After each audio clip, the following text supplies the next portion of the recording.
The origins of tequila can be traced back many centuries. Mexico's Aztecs fermented the juice of the agave plant to produce a low-alcohol drink called pulque. When the Spanish conquistadors arrived, they added distillation to the process for a much stronger drink, and tequila was born.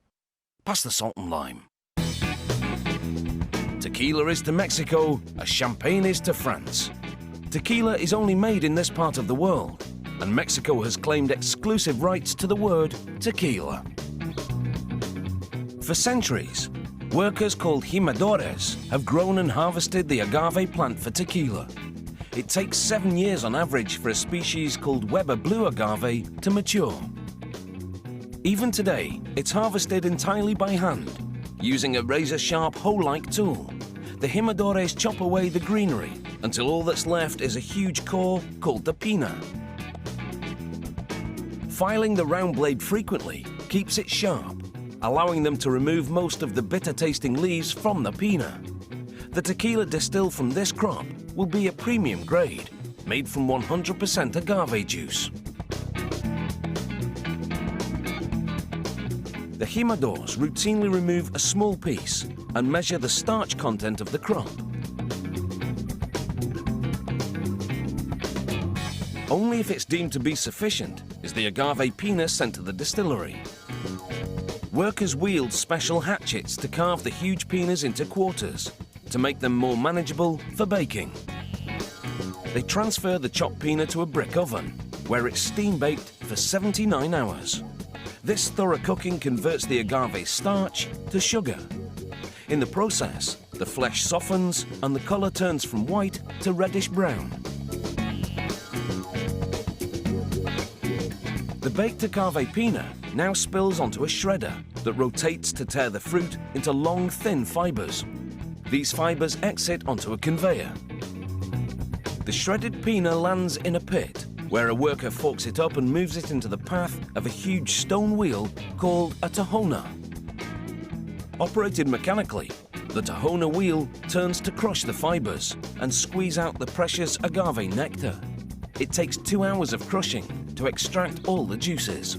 They pipe the juicy mash into wooden tanks and add yeast. The yeast causes fermentation, a process where sugar is transformed into alcohol. After 72 hours of fermentation, the alcohol content reaches 5%. The fermented pulp and juices have an earthy, acidic bouquet, and the aroma fills the air. They transfer the fermented mash to small copper stills. Inside the stills, the alcohol is boiled off, and the vapor condensed into a more potent liquid. This is called distillation. After 2 distillation cycles, they have tequila. A technician measures the alcohol content, and it's 55%. After straining out the pulp, they transfer the tequila to steel tanks. They add purified well water to dilute the alcohol content and bring it down to 40%.